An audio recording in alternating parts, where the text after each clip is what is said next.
वैशाख मास में सबसे ज़्यादा सुनी जाने वाली एक कहानी है जो हर दिन सुनी जाती है। वैशाख मास के नियमों का पालन करने वाले, व्रत रखने वाले या जो भक्त भी अंत में मोक्ष प्राप्ति की इच्छा रखते हैं, उन्हें हर दिन नियम से इस कहानी को जरूर सुनना चाहिए। ये कहानी है बांदरी की कहानी। अगर आपको आज की ये वीडियो पसंद आए तो प्लीज़ वीडियो को लाइक जरूर कीजिएगा और हमारे चैनल पर हर दिन वैशाख मास महात्म्य की कथाएं भी सुनाई जा रही हैं। अगर आपने इन कथाओं को नहीं सुना है तो प्लीज़ आज से ही कथाएं सुनना भी जरूर शुरू कर दीजिएगा। एक बार एक राजा था। वह वैशाख मास में प्रतिदिन ब्रह्म मुहूर्त में उठकर गंगा जी में स्नान किया करता था। राजा का आदेश था कि मुझसे पहले गंगा जी में कोई भी स्नान नहीं करेगा। राजा जब गंगा जी में स्नान करने जाते तो उन्हें प्रतिदिन शांत जल की जगह पर हिलता हुआ जल दिखाई देता था। तब राजा को संदेह हुआ कि निश्चय ही मुझसे पहले कोई हर दिन आकर गंगा जी में स्नान करके चला जाता है। इसलिए राजा ने नदी के तट पर पहरेदार बिठा दिए। गंगा जी के तट पर एक वृक्ष था। उस पर एक बंदरिया रहा करती थी।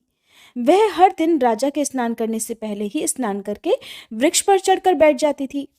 इस प्रकार होते होते पूरा वैशाख मास बीत गया, किंतु अंतिम दिन राजा के सिपाहियों ने देख लिया और उस बंदरिया को पकड़कर राजा के पास ले गए और कहने लगे कि महाराज, यही वो बंदरिया है जो आपसे पहले प्रतिदिन गंगा जी में स्नान करती है।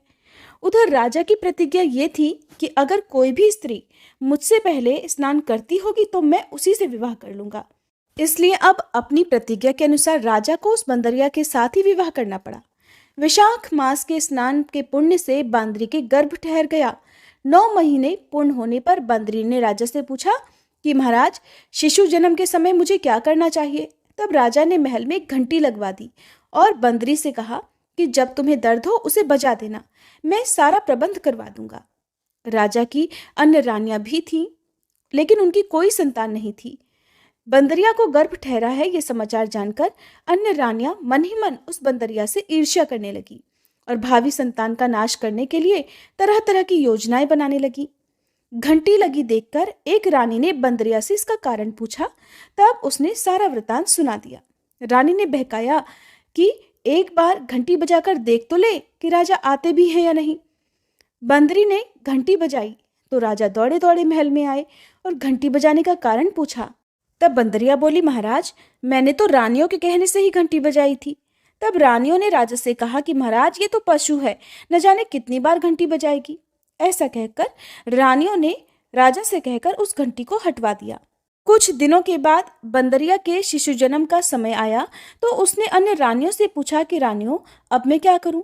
तब रानी कहने लगी कि तुम आंखों पर पट्टी बांधकर सो जाओ। उधर बंदरी के वैशाख मास के स्नान के पुण्य प्रताप के रूप में उसे एक सुंदर पुत्र हुआ।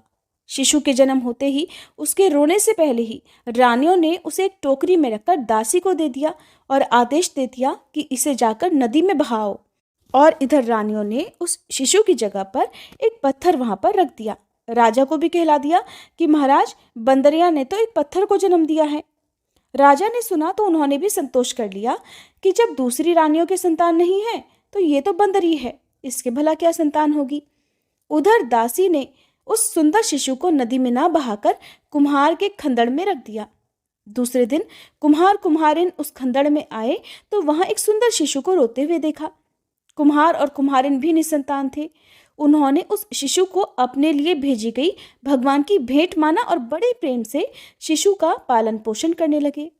कुछ बड़ा होने पर जब उस बालक को यह ज्ञात हुआ कि वह रानी बंदरी का पुत्र है जिसको रानियों ने मरवाना चाहा था, एक दिन वह बालक कुम्हार के बनाए हुए मिट्टी के हाथी घोड़े लेकर पनघट पर जा बैठा और दासियों को देखकर कहने लगा, आओ रे मेरे मिट्टी के हाथी घोड़े, पानी पियो।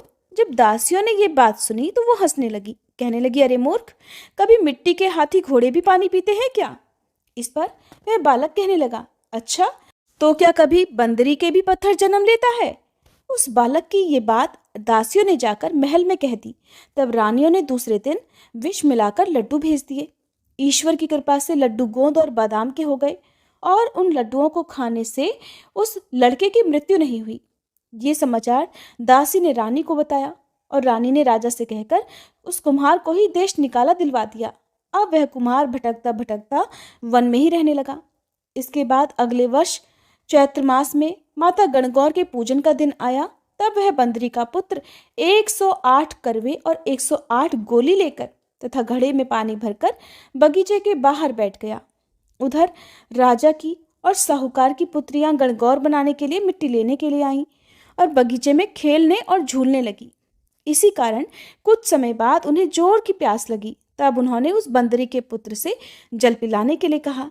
तब वह बालक कहने लगा कि मेरे पास एक गोली है, उसे खाते जाओ और मेरे चारों ओर चक्कर लगाती जाओ, तब मैं तुम्हें जल पिलाऊंगा। इस पर पहले तो कन्याओं ने मना किया, किंतु तेज प्यास लगने के कारण वे तुरंत मान गई। इस प्रकार वह गोली खाने और उस युवक के साथ फेरे लेने से वह गर्भवती हो गई। बाद में जब उनके माता पिता को ये ज्ञात हुआ, तब वे सभी कुम्हार के पास आए और सारा वृतांत कह सुनाया। फिर कहा कि तेरे पुत्र ने हमारी कन्याओं से विवाह कर लिया है, अब तो तुम्हें इन्हें अपने पास ही रखना होगा। तब कुम्हार ने निर्धन होने के कारण मजबूरी व्यक्त की। कुम्हार कहने लगा, महाराज मैं तो बहुत गरीब हूँ, इन सभी बहुओं को मैं अपने घर पर कहाँ और कैसे रखूंगा, क्या खिलाऊंगा। तब कन्याओं के माता पिता ने बहुत सारा धन देकर अपनी कन्याओं को कुम्हार के घर विदा कर दिया और कुम्हार के घर 108 बहुएं आ गईं। बाद में उनके 108 ही पोते हो गए। कुम्हार ने समस्त नगरी को भोजन हेतु निमंत्रण दिया और राजा को भी बुलवा लिया। राजा के यहाँ से रानी बांदरी के अलावा सब भोजन करने के लिए पधारे। तब वह राजकुमार जो कुम्हार के घर में पला बढ़ा था, राजा की आज्ञा लेकर बंदरी को लेने रथ पालकी लेकर गया और लाकर सभा में सबसे ऊंचे सोने के आसन पर बिठा दिया। राजकुमार ने अपनी सभी पत्नियों को समझा दिया था कि बंदरी मुझे जन्म देने वाली माता है। फिर तो एक एक बहू रानी बांदरी के चरण स्पर्श करती गई और एक एक सोने का सिक्का और पोते को गोद में देती गई। जब राजा और दूसरी रानियों ने ये सब देखा तो कुम्हार के पुत्र से इसका कारण पूछा। रानियों को तो संदेह होने लगा कि ये अवश्य ही बंदरी का पुत्र है। अब तो रानियां रूठकर राजा से कहने लगी कि कुम्हार के पुत्र ने हमारा अपमान किया है और बंदरी का सम्मान किया है, इसलिए हम लौट कर जा रही हैं। इधर राजा को पुत्र के जन्म का सारा रहस्य पता चल गया था, इसलिए उन्होंने अपनी सभी रानियों को देश निकाला दे दिया और अपने पुत्र सभी पुत्र वधुओं और पौत्रों को लेकर महल में आ गया। फिर राजकुमार का राजतिलक कराया गया। कुम्हार कुम्हारिन को राजकुमार ने महल में रहने के लिए निवेदन किया, किंतु वे नहीं माने। तब राजा ने उन्हें ढेर सारा धन देकर विदा कर दिया। वैशाख स्नान का इतना महत्व है तो सबको वैशाख स्नान करना चाहिए। बंदरी ने वैशाख स्नान किया तो उसे राजा का राज्य, पुत्र, बहुएं आदि प्राप्त हुई। ईश्वर जैसे बंदरी को पुण्य मिला। इसी प्रकार वैशाख स्नान और वैशाख मास की कथाएं सुनने वाले सभी भक्तों को देना, सभी की मनोकामनाएं पूर्ण करना।